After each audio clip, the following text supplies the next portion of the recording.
All right, hey, what's up, guys? Coach Mac, Play Fast Football. Make sure you check out some of our sponsors. In the description box below, there'll be a link to take you directly to GameStrat's website. GameStrat's a sideline replay system we use. So if you're interested in GameStrat as a sideline replay system, click on the link in the description box. Takes you directly to their site.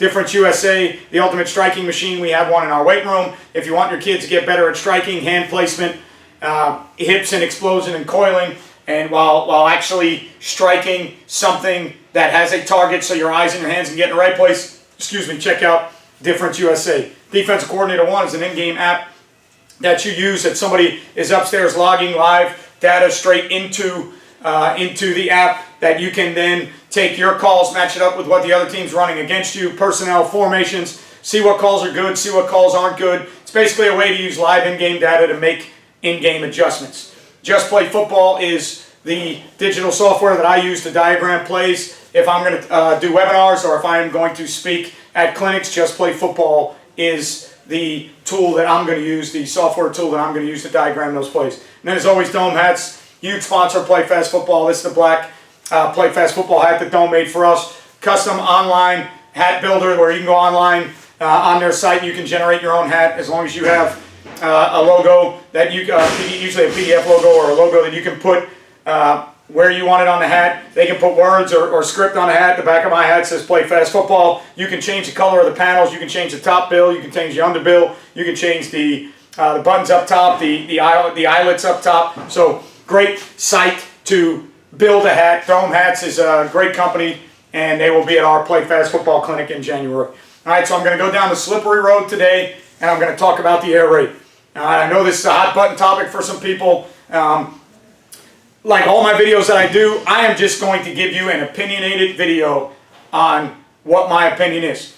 And the reason I'm going to do this video is because air raid is a buzzword in football that has been around for a long time, but last maybe 15, 20 years, 10 years, whatever, it's been a real hot topic. And when you talk to people about it, the reason I'm doing a video today is because when I talk to some people that were quote-unquote air raid guys, and I asked them, I said, what is air raid? Can you tell me what air raid is? And when I talked to each one of them, I kind of got a different answer. So what I did was I started investigating and researching other articles that have been written and other videos that have been made out there on air raid. And I'm going to give you today all of the things that I discovered. All right, so you can see on the board, I wrote down all my notes that I took at different times, and I'm going to talk to you about all the things that I discovered when I was researching air raid football. Because what was interesting to me and what makes it such a great topic is all the guys that I talked to all gave me different responses on what the air raid is. There was no one set answer that said air raid is this. So I started thinking to myself, this is a hot topic. This is an offense that a lot of people are using, or a style of offense, or a philosophy, an ideology that a lot of people are using, but the people that are using it are all giving me different answers on what they think the air raid is. So I am going to go through and give you my opinion on the things that I researched. This is only my opinion. I know that there's going to be people that look at this video and they're going to have their own take, and they're going to say, well, I think the air raid is more of this. You left out this. You didn't include that. I think that's great, because just by putting it on Twitter today, I had hundreds of interactions of recommended speakers who I need to talk to about the air raid, who I should research on the air raid, what people think the air raid is, what people think the air raid isn't. So just the topic itself generates such a buzz that I think it's a great topic to cover. And by covering it in a YouTube video, what that allows me to do is it allows me to read all the comments from people that say, you have no idea what air raid is. That's a decent description of what air raid is. There's other things to air raid that you left out. Doesn't matter what the comments are, it gets people talking. It gets people looking at things that maybe they wouldn't look at if it wasn't for a topic or a video. Okay, so when I was studying all these things, what I basically came around to is all these different little pieces of information. Okay, and basically, the air raid is how Mummy's always going to be the father of the air raid, and then he's going to have his tree that branches off from there, and Mike Leach is always going to be that next branch. The interesting thing is Mike Leach actually named the air raid. All right, I guess they just got done at Valdosta State turning that program around, and then they were on their way to Kentucky or maybe while they were at Valdosta State, somewhere along that timeline, you guys that know more about the air raid will know more than I do, but somewhere along that timeline, Mike Leach said, hey, we need a name for this offense. If people are going to ask us, hey, what do you guys run? We need a name for this offense. Hal Mumme said, well, what do you got? Mike Leach said, air raid. Hal Mumme said, that's great, take it and run with it, and it became the air raid. All right, so that's basically where the name came from. As far as the offense itself, what it kind of starts with is you got to go back to maybe Sid Gilman, who was maybe the father or the major innovator of the forward passing game, or the passing game that we know today. All right, and Sid Gilman was basically a guy who kind of figured out there's certain areas on the field that the defense has to defend. They only have X amount of players to defend those areas on the field. So, my knowledge, to my research, or the things that I know about football, Sid Gilman was the first one to maybe really start taking a look at spacing concepts and how he can put guys on the field in different spots so that the defense physically didn't have enough players in a zone setting to cover those areas. Okay, so it all kind of goes back to Sid Gilman. And then as far as Hal Mumme is concerned, you got to look at the guys that were throwing the ball at that time and that were throwing it a lot. Bill Walsh, Lavelle Edwards, June Jones, Mouse Davis. All right, those are guys who were throwing the ball and throwing it a lot in that time period. So that's where Hal Mumme would get a lot of his ideas from. He is known to have gone to BYU and to have talked with Lavelle Edwards about some of the things they were doing. Interesting to note, though, that BYU was doing a lot more of it out of a two-back pro-style offense. And then later on, when Hal Mumme and Mike Leach kind of took it off into another dimension, they started using more one-back, four-wide sets. Now, I know there are still some 2x1 twin sets in what Leach and Mumme were doing, and then the different branches of the tree, the Dana Holgersons and the Lincoln Rileys and Sonny Dykes, and to an extent Tony Franklin, and just a bunch of different guys that have branched off to become Cliff Kingsbury, I guess, air raid guys. But it started off when they went to BYU as more of a two-back pro-style passing game. All right, think about guys like Jim McMahon and Ty Detmer and just players like that, Steve Young, a lot of great players that went to BYU, okay? Then where it really took off from what Hal Mumme says, and these are Hal Mumme's words, not mine, where it really took off is they went to see a guy named Don Edwards who had won 6 Grey Cups in the CFL. And Don Edwards had told him, he said, hey, why don't you guys check out our bandit drill, which is our 2-minute drill at the end of practice that we run. And Hal Mumme then went back, I believe Leach was with him at the time, and he went back and he said, hey, that's it. That's what we're going to do. We are going to use that 2-minute drill, but we are going to play football like that all the time. So it originally started out, I believe, all right, from the research that I've done, is by studying Don Edwards and the CFL running a 2-minute drill, and that's how it led up to, or into a more of an up-tempo style. Hal Mumme said, hey, we're going to throw the ball the way we throw the ball, and we're going to do it at this 2-minute pace, but we're going to do it all game long.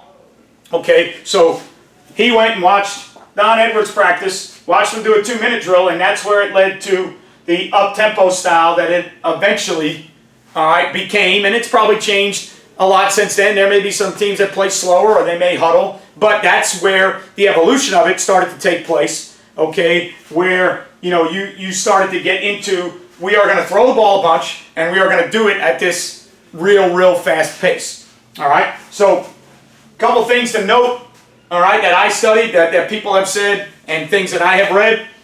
All right, there's a lot on the quarterback at the line. One guy I talked to said that Mike Leach doesn't even call any run plays. He gives his quarterback the option to check at the line, and the quarterback is the one that's putting him in a lot of their run plays. So one of the sources that I talked to told me that he believes that Mike Leach doesn't even call the run plays. It's the quarterback on the field who ends up calling the run plays. Okay, again, information that I got from people that I asked and researched. All right. The idea behind it was to spread the wealth and let's get the ball to all 5 people, all 5 eligible receivers. All right, let's make everybody a threat. Let's make the running back a threat. Let's make them defend all 5 receivers, and let's make them defend all the space on the field. Okay? Had a lot to do with run after the catch. A lot of shorter routes, all right, that were high completion, and then trying to get guys in situations to where there could be a lot of yak or yards after catch or run after the catch. Okay, so those are some of the things that I've researched and I've studied, all right, and I've learned along the way about the air raid offense. What it then came down to, all right, is talking about maybe what is, all right, the air raid offense, all right, and these are some of the things that I put together. It's a dedication to throwing the football, all right? You are going to be dedicated to throwing the football and throwing the football a lot. One of the major things that made the air raid different, line splits. Now, how huge those line splits were, and probably most people recognize it the most maybe from when Mike Leach was at Texas Tech, but line splits and how they protected the quarterback, why they used those line splits to protect the quarterback is what made it different, all right, at that time than everybody else. The simplicity and the execution. All right, I'm going to talk a little bit about the core plays and what I think I've studied to be the core plays. Other air raid guys I know are going to come in and say, you're wrong, the core plays were this or that. I'm not here to say that I'm right. I'm here to give you my research on the air raid offense. So the simplicity and the execution, they are known to install their playbook in 3 days. They are also known the next 3 days to reinstall the playbook again. So there was a simplicity and execution that they believed that if you do a few things and you do them really well, and obviously there is some leeway built in, probably a lot of route conversions, a lot of checks at the line, a lot of things that the quarterback has to do, all right? But they believed in the simplicity of the offense, running a few things well, and the reps, over and over at those few things so that you can master, all right, those fundamentals. So that was probably something that made, quote unquote, what is the air raid? It was the belief in the simplicity, all right, of the system so that you could execute at a very high level. Playbook installed in 3 days. Go back and install it again the next 3 days. Okay, now I know it's evolved from there. I know it's not that simple, but this is the research and the information that I found out when I did the research. This is where it came from. All right, then these are the things and the bits and pieces that I pulled out when I talked to different people about. Okay, one of the things that they were looking at, you got to remember that, Al Mummy was a high school coach at one point. All right, and the high school that he was at in Texas didn't have immediate, instant success. They got it to a point where they beat some teams that they had never beaten before. Then they got it to a point when they went to Iowa Wesleyan, and they got to a point where schools wouldn't play them anymore. Then they took it, when they took it to Valdosta State, or when they got to Kentucky and beat Alabama. Obviously, the evolution of it got to a point, all right, to where they ended up being able to get some really good players and some good quarterbacks and some good receivers. But originally, it was at a place when Al Mummy was in high school, he had to find a way to win games. So here's what he started thinking about, okay? We've got to get good at something, okay? We have to get good at something. That was one of his original beliefs. We have to commit to it if we want to be good at it. That goes back to the simplicity and the execution. We need to get good at something, and we need to commit to what we're getting good at if we want to be really good at it. We need to be different because he took over a school that wasn't a traditional powerhouse, that wasn't used to winning. And like I said, the first 2 years he was there, they didn't have a ton of success. But he believed in what he was doing, and he was committed to the process, and he trusted the process, so they kept doing it, and eventually it was this major breakthrough that we all know today. All right? It had to be different, though, because the talent, but they weren't walking in to a school that had dudes on top of dudes. They couldn't win the same way people were winning. Back then, when he was doing it, if you're talking about the early 80s, maybe late 70s, I don't know exactly when, Texas football was 3 yards in a cloud of dust. A lot of option football, a lot of wishbone football. So this was something new that was kind of taken over. And now if you watch Texas high school football, there's a lot of D1 starting quarterbacks and NFL quarterbacks that come from Texas because they are now running a different style of offense. A lot of them are quote-unquote air raid guys. Okay? So they had to be different. All right? Their talent was lacking. Excuse me. So Al Mummy took all those different things, went and talked to Lavelle Edwards at BYU, all right, and took all those things and kind of morphed it into what became the air raid, all right? So you're looking at dedication to throwing a ball with different line splits and a different manner of protection, simplicity and execution, reps upon reps upon reps. Why? Because they had to get good at something. They had to commit to what they were doing to get good at it. They had to be different at the high school he was at. I think it was Coparis Cove or something like that, excuse me for the pronunciation, but somewhere in Texas. Weren't very good his first 2 years. Had to be different, talent was lacking, how can we find a way to win games? That's kind of where the whole thing morphed into. All right, started with the guys that were throwing a ball a bunch and studying them. Eventually, I believe the air raid and the run and shoot at one point, Al Mummy, I think, ended up working maybe with June Jones at one point, and I think the two kind of crossed paths a little bit. Maybe the air raid and the run and shoot kind of maybe morphed into a bigger deal. Nowadays, it's morphed into a lot of different things, and that's another reason that I'm doing this video. Lincoln Riley is quote-unquote an air raid guy that if you study it, he falls under the tree somewhere along the line of the Hal Mummy, Mike Leach air raid tree. You watch Oklahoma play, if you didn't know what air raid was, and you only had a definition of what Mike Leach does at Washington State, and you watch Oklahoma play, you would not say that they are an air raid team. But they run air raid principles, okay? You look at what Gus Malzahn does at Auburn. Gus Malzahn runs a ton of wing T principles. So what I'm trying to say is, and I try to tell this to people all the time, offense is about scoring points. Offense is about moving the football. Offense is about, if you don't, all right, score points, let's end every drive in a kick. So we're either punting or we're kicking extra points and field goals. Let's put our defense in a good position on the field because we got a couple first downs, and then when we punt it, we pin them back deep. That's what offense is. My stance on it, who cares what you run? Run whatever you want to run. If you need to run something because it's all you know, run it. If you need to run something because of the talent at your school, run it. Be committed to it. Sell your kids on why they're doing it. After that, it's about scoring points. It's about getting first downs. It's about winning games. Okay, so I try not to get into any of those system arguments with guys that say it's this system versus this system and this is the best and that's the best. When I first got on Twitter and I was younger, I got into some of those arguments and they led nowhere. It's a waste of time. Do what you do. Like what you like. All right? Nobody's ever going to prove what's better than something else. Nobody's ever going to prove, at the end of the day, there's a national championship in college. Whatever the national champion in college is running, a lot of people are going to study that on offense and defense. It's the flavor of the month mentality. All right? But, if you want to grow as a football coach, and one of the reasons I do this channel is to kind of, try and give my input on what I know about the game of football. I'm not saying I know everything. I'm not saying what I do is, the be-all, end-all of football. Heck, if there's 17,000 subscribers on this channel, I'll bet you 60 to 70% of them have probably won more football games as a head coach than I have. It's not about that. What it's about is expanding your knowledge base. It's about learning more about the game of football, studying the history and the origins of where things came from. All right, everything you see out there today has been done probably before. There's guys who are taking things from Wildcat, from single wing spinner series stuff. Everything, imitation is the sincerest form of flattery. You can talk about systems all you want, but at some point, all right, I would think at some point there's guys in the flex bone that run 4 verticals. All right, are you the devil now because you run 4 verticals out of the flex bone? No. Move the football, score points, do what you believe in, do what you know, and just sell it on your kids. All right, and if I can give you any bit of advice, don't argue about it on Twitter. All right, don't argue about, well, this team won, how do you feel now? Well, that lasted really long. Okay? Washington State's going to play Air Force. It's going to be air raid versus flex bone. Somebody's going to win that game. All right? Air raid does a great job. Air Force does a great job running the football. Washington State does a great job passing the football. One of those 2 teams are going to win that game. That doesn't mean that one system is better than the other.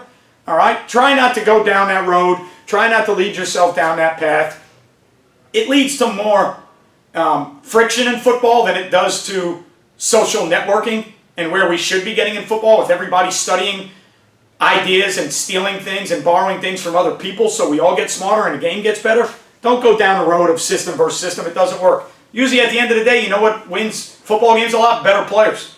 Now, are there systems like the flex bone, the wing T, that maybe service academies are using because they can't recruit the same types of kids? Hell yeah. That's why the service academies run what they run. I'd almost guarantee you if you go to every service academy and you ask every one of those coaches why they run what they run, it's because of who they recruit. And better yet, who they can't recruit. If you told all those coaches, hey, you can go out and get all the 5 stars that are at all these other colleges, what offense are you going to run? I don't know how many of them, except for maybe Paul Johnson, or maybe Coach Niumatalolo at Navy. I really don't know. I'm not putting words in anybody's mouth, but those guys run what they run because they're kind of pigeonholed into who they can recruit. Okay? It's great. It works for them. They've had great teams. Washington State is going to be top 5 in passing all the time. Whether or not they ever get to a level that some people think they need to be because of the air raid and what they do, that's an argument for a different day. I don't know if Mike Leach is ever going to change or evolve or adapt. All right, I do know that Lincoln Riley and Dana Holgerson and some guys have changed and adapt and took air raid principles into their offense, and they are putting out some of the best offenses year in and year out. Oklahoma's been in the top 3 or 4 since Lincoln Riley's been there. So, at the end of the day, score points, do what you need to, but stay away from those arguments system to system, and this is by no means is this, I am not an air raid guy. I don't think I run an air raid offense. I use some air raid principles. All right? What are some of the core plays? You talk air raid football, you're always going to hear people talk about Y cross. You're going to talk about Y sail. You're going to talk about Y corner, Y stick, 4 verts, okay? You're always going to talk about all curl. You're always going to talk about the shallow play. And of course, the one that everybody runs now, but you're always going to hear about it, all right? And this is the way I know it because there's people that even, all right, a guy on Twitter has his own website, all right, Coach Colthart. His stuff is called 92 Mesh. His website and what he does is based off exactly how they call the mesh play because that is a huge part, all right, of the quote-unquote air raid offense. So these are a lot of the staples in there, all right? They're not all the staples. Some people could argue that it's only 4 of those things. Maybe it's mesh, Y cross, Y sail, and shallow. Maybe it's mesh and Y cross, Y sail, 4 verts, and shallow, or maybe it's Y corner or Y stick. I'm not saying that these are the only core plays or these are all the core plays. I think if you talk to different people, they would argue that there's some different theories of what the core plays are. But these are the core plays, or at least in my opinion, the plays that always come out when you talk air raid. Now, I'm not an air raid guy, so I don't always go by numbers like 92 and 95. And I do know terminology-wise, Y corner, all right? I know eventually there's a smash version of it, and then there's a 3-man snag version of it. That's basically Y corner. Y sail, everybody talks about as a flood play. Y cross, a lot of guys talk about, hey, that's a weak flood play. 4 verts is 4 verts. Shallow cross has almost always been shallow cross. All curl, how many different ways can you call all curl? All right, Y sticks become a staple in almost everybody's offenses now, especially with RPOs. Okay, so the reason I did this video is to show you that offenses are now a morph and a blend of a bunch of different concepts within the run game, within the passing game. A lot of these concepts end up being in the offense. Doesn't mean they're air raid. Though a lot of those concepts, you know, Bill Walsh is one of the first guys to make the drive play famous, where you're running a drive and a dig on the same side, where air raid guys were running shallow cross with the shallow and the dig on opposite sides. Jerry Rice was catching the Z drive in Bill Walsh's West Coast offense. You know, he made that play famous with the shallow and the dig being on the same side. So if you study enough football, what you end up realizing is a lot of people have been running a lot of these plays for a long, long time. And a lot of these plays end up in everybody's playbook. Why? Because the idea on offense is let's score as many points as possible. Let's move the ball. What makes it tough on defenses? Okay, where do we find man beaters? Where do we find quarters beaters? Or where do we find 3 deep beaters? So, you know, on offense, you just want to be effective. And what I take from the air raid personally is just kind of this philosophy and this philosophy. Okay, as a high school coach, let's try and get good at something. We carry a lot of read game, a lot of RPOs. That's what we want to get good at. All right, let's commit to it. RPOs for me this past season were about 70% or 65% of the things that I called had RPOs tagged to them. Post-snap RPOs, down the field RPOs with access throws built in, not pre-snap bubbles or anything like that. I'm talking about meshing post-snap RPOs. Let's try and be different. All right, well, guess what? That is not different anymore. Everybody's doing it. That's not different. You want to be different? Maybe go back and run the wing T under center, or run some type of flex bone under center, or run some type of full house T. That's different. All right, speed T, some other, whatever you want to run, that's different. What I'm doing right now, it's not different anymore. I thought it was at one point. We try to play as a tempo team. The website's called Play Fast. There's a lot of teams that play faster than us. I've never claimed that we play the fastest. Okay? But tempo's not new anymore.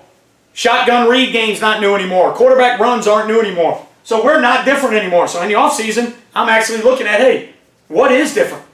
Because this philosophy, to me, makes sense. All right? And if the talent was lacking, if the talent wasn't lacking, guys, if you had 6 Division I players on offense, let's say you have 3 Division I linemen, a Division I tailback, a Division I receiver, and a Division I quarterback. Put in any system you want, you are going to win a ton of games unless you get in your own way. I don't care. all right, unless you play 6 Division I defensive players. Because at the end of the day, talent is what dictates what you do. So the talent was lacking, which made them go to this quote-unquote air raid type deal. So these are the things that I look at because I think this makes sense in high school. Get good at something, commit to what you're trying to get good at, be different if you can, all right? And if your talent's lacking, go back to number 3 and be even more different and do the things that your kids can do. This makes sense to me. They were dedicated to throwing the football. That's who they became. They changed their line splits to make pass protection a little bit easier for their kids because they were dedicated to throwing the football. They made it simple in the execution of it because they cut their playbook down a bunch and only ran certain things with tags, and then they rep. So to me, what I know about the ideology of the air raid and what I've studied from the air raid makes total sense to me. Do I still know to this day what the air raid is? No. Can I answer that question? No, I don't think so. Is there somebody out there that's answered it better than me? Yeah, probably. But I'm glad I did this research, and I'm glad I looked into it because, number one, it's a hot-button topic. People start to talk about it, which makes, when people talk about something, I don't care, good, bad, or indifferent, when there's a conversation going on, hopefully with 2 people involved, which means 1 person talking and 1 person listening, when that conversation goes on, information gets exchanged. Okay? Information gets exchanged. So I've learned some things that I didn't know about as far as the air raid is concerned. I learned some things that I've used before in my philosophy, and now I'm going to use them even more. Okay, so just those simple things. All right, I had known about Sid Gilman and some of the stuff he was doing in the passing game. I knew a little bit about the West Coast and Bill Walsh because I'm a huge Jerry Rice fan. I knew who Lavelle Edwards was because if you're a fan of football, you knew how good BYU was back in the day and you knew the quarterbacks that they had. All right, was never a big run and shoot guy, but I know June Jones and Mouse Davis and maybe the downside of the run and shoot, or maybe not the death of it because it's still around, but the Houston Oilers Buffalo Bills game with Warren Moon and I guess Frank Reich playing at that time, when having a 35-3 lead and then blowing that game as the biggest comeback in playoff history, that probably had a lot to do with some changes to maybe the demise of the overall run and shoot offense. But if you study the history of the game, there's a lot of things about the air raid you probably knew, but I can tell you one thing. I study a lot of football. I've looked at a lot of things in my life. I still couldn't answer what is air raid. And if you ask me at the end of this video today, I think I can give you a better understanding, but I still don't think I know what air raid is. And I'm willing to bet you, some of you guys gave me a couple names, all right, on Twitter, onto Coach Hargett.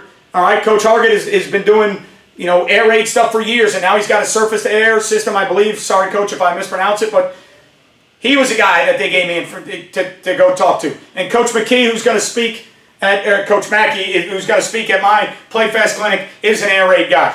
And then there were some other people that I went and talked to. I got several different names to go talk to about the air raid. And I was able to get in touch with a lot of those guys. You know what I found out? They all gave me a different answer or a slightly different answer. So I don't know if you can define air raid. I don't know if we can sit here and say what is air raid. I think I have a better understanding of the ideology and part of the pedagogy now and some of the drills and skills and things that go into being an air raid offense. But I don't know if you can label exactly what is air raid. All right, so hopefully this video, it helps some people. Hopefully there'll be some people that interact and say, Coach, you're way off base. This is what air raid is. I hope there are people out there that say that because I'm not an air raid guy and I never claimed to be an air raid guy. So if I'm off in my research or if I'm off in my times and dates of how things happened or if I'm off in the information that I looked up on YouTube or articles that I read, maybe there was one on Smart Football, Chris Brown, had shout out to him, Justin DeTavio at with the blog stuff that he does. I looked at a video that he did. So, I didn't just make the information up. I studied it, and I went and got it from places, and I put it all together into this presentation. All right? I hope you guys like it. If you don't like it, give me your comments, please. I want to get better. I want to learn. I want to continue my growth as a football coach. Remember to click that notification button so you know when we do videos. Remember to click the subscribe button so we get that subscriber number up and keep growing the brand that is Play Fast Football. Thumbs up if you like it, thumbs down if you don't. Remember to leave comments. I respond to almost every comment that has ever been left for me, and I will continue to do so. All right. Remember that the Play Fast Football Clinic, the first one, is coming up in January 24, 25, 26, 2020, Embassy Suites. You can go to www.playfastfbclinic.com, www.playfastfbclinic.com to check out the first ever Play Fast Clinic. High school speakers only, over 1,600 wins, 12 state championships and counting. Just added an O-line coach that's playing for a state championship, all right, in his game tonight. So good luck to that school and good luck to that O-line coach. Haven't announced it yet, but he's playing for a Florida State championship tonight. 2 of our other speakers are playing for state championships in Georgia this week. One of our other speakers, Mike Coe, just won a state championship at Madison County in Florida. So I think it's a great lineup. I think it's a great clinic. First year, we got to get it off the ground and then build from there. And hopefully everybody helps us make it a better clinic. But make sure you check that out. Thank you for everything you do. Thank you for watching this channel. I appreciate all that you do. Remember, you won't play fast or well until you play fast. No editing. So let's reshoot it. You won't play well until you play fast. How can I get that wrong after 280 videos? I'll see you guys next time.